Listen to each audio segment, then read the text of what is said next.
Quando falamos de pessoas inteligentes, a primeira coisa que deve vir na cabeça de vocês são chineses, japoneses, aquele povo asiático do olho puxado.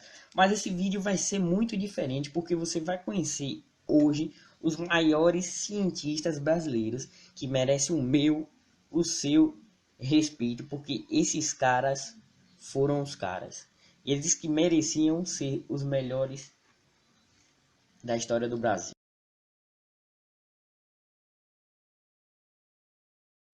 Segura aí que a lista desse cara é grande. Adolfo Lutz, que viveu de 1855 até 1940. Ele foi médico clínico, sanitarista, microbiologista e pesquisador. Ele foi o criador da medicina tropical e da zoologia médica no Brasil. Ele foi responsável pela identificação dos principais agentes transmissores da malária.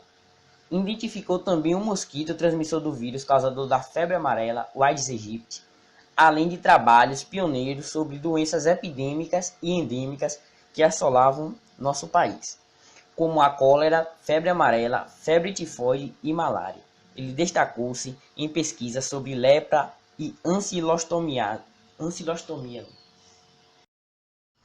Agora um cientista que tem um nome um pouco mais brasileiro. Carlos Ribeiro Justiniano das Chagas. Viveu de 1878 a 1934. Foi médico, sanitarista, cientista e bacteriologista. Trabalhou como clínico e pesquisador. Ele destacou-se a descobrir o protozoário Trypanosoma cruzi e a trypanosomiase americana, conhecida como doença de Chagas.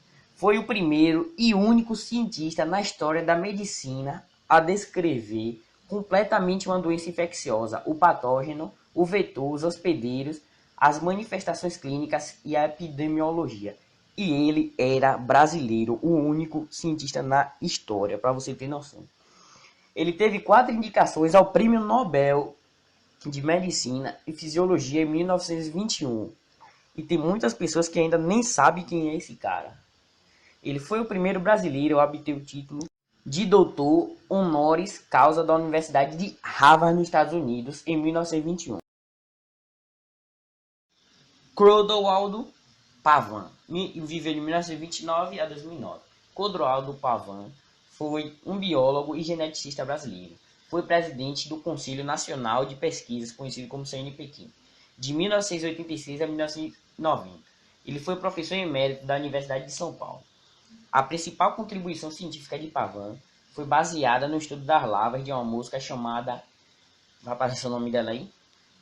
Suas pesquisas revelaram um processo chamado amplificação gênica de cromossomos politênicos gigantes, pelo qual parte dos cromossomos inflam por causa da duplicação de trechos do DNA. Sua especialidade era genética de populações e celular.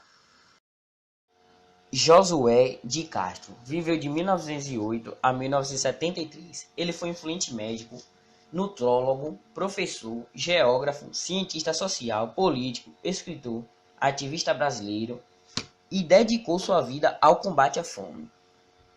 Ele destacou-se no cenário brasileiro e internacional, não só pelos seus trabalhos ecológicos sobre o problema da fome no mundo, mas também no plano político em vários organismos internacionais.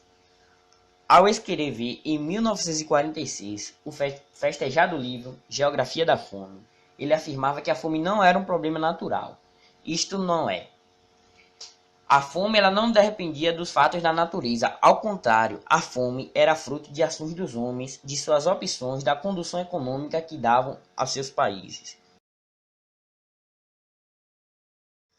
Maurício Oscar da Rocha e Silva, médico, farmacêutico e químico brasileiro, nascido na cidade maravilhosa, na cidade do Rio de Janeiro. Ele ficou conhecido como um dos mais brilhantes cientistas do país pela descoberta de uma potente substância vasodilatadora denominada bradicinina. A descoberta foi um marco na área da biologia básica e desencadeou uma vasta lista de pesquisas e representou uma melhora radical na expectativa de vida e qualidade das pessoas que têm hipertensão. Paralelamente a isso, ele envolveu-se intensamente na campanha pela criação da Sociedade Brasileira para o Progresso da Ciência, a SBPC. No exterior, Rocha e Silva pesquisou a histamina utilizada em medicamentos cardiovasculares.